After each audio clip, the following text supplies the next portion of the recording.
Welcome to another Grief Talk Coffee Chat episode. I'm your host, Vaughn Solis.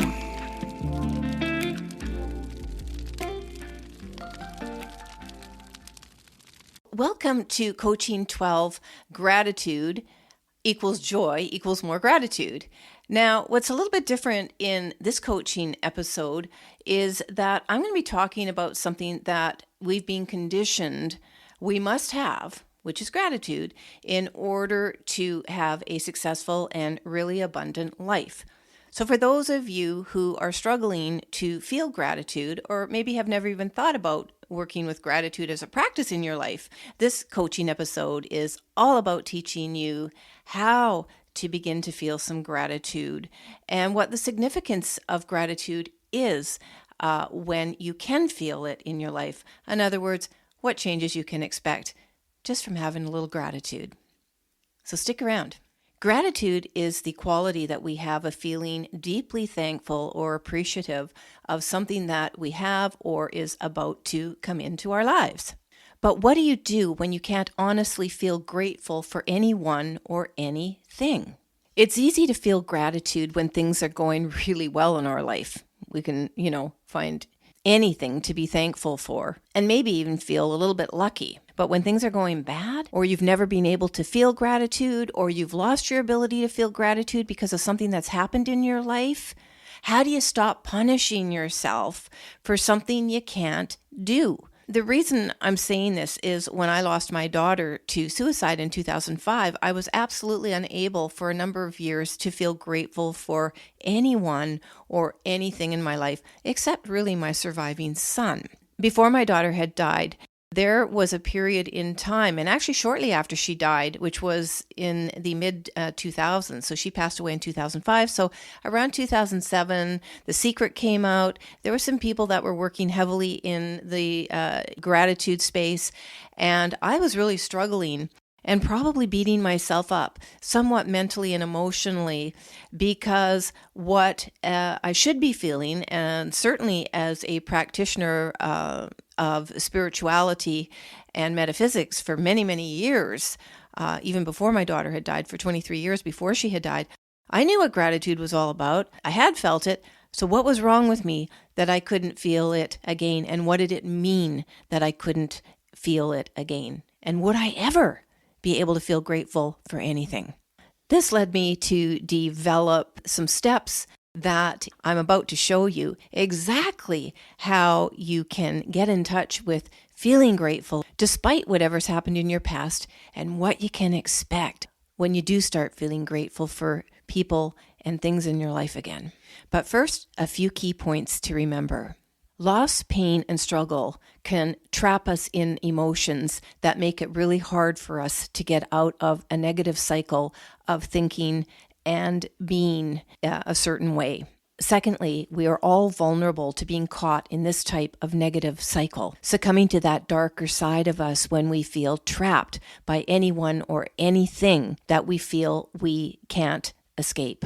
So going back to the story of when my daughter Janaea died and me not feeling grateful for anything or anyone except my son, like I said, one of the biggest challenges for me that I was contemplating at that time was if we need to have gratitude for everything in our life, including all of the bad that has happened. And while that was really easy for me to think about for just about everything, feeling gratitude for my bereavement was way beyond me at the time and still challenges me a little bit today.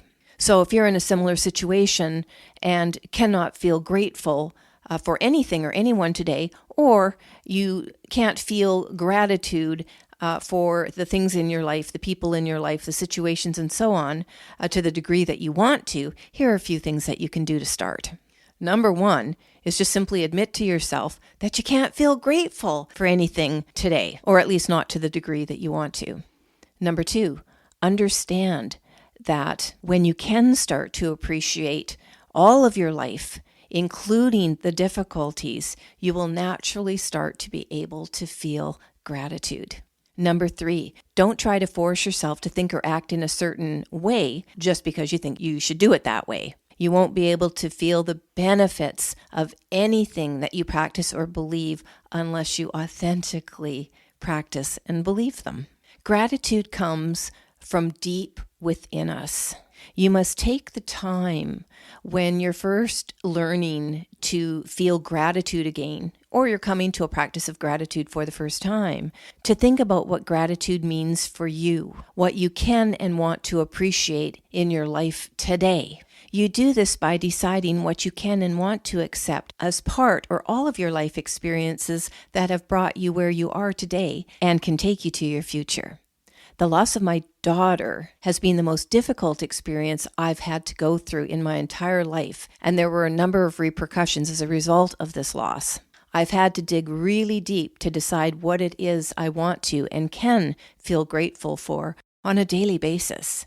You can and only should dig as deep within as you trust yourself to go to accept whatever has happened in your life in order to feel gratitude. Here are some simple practices to get you started. And just remember, the decision to even want to feel gratitude is a huge first step in being able to actually feel it. So 1, draw on a few good memories when life felt good. And if it didn't feel good, imagine what it is that would make you feel good and how you can go about starting to make that happen, even if it's only dreaming about it right now.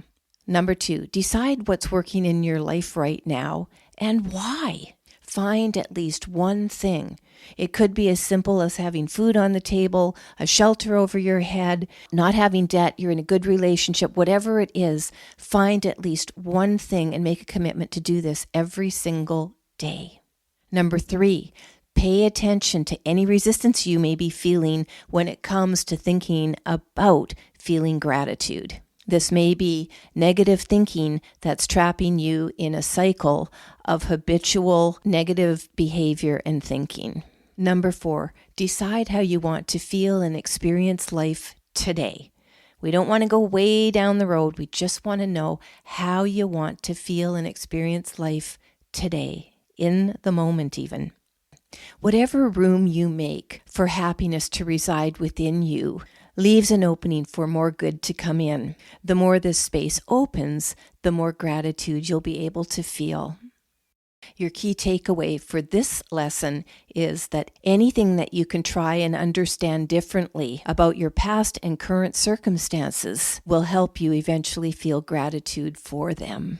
Thinking about how your lessons changed you and what you've learned from any difficult situation will help you decide what you feel ready to release.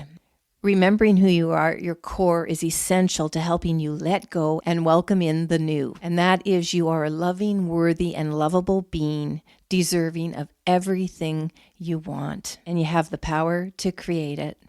Thanks for joining. Until next time.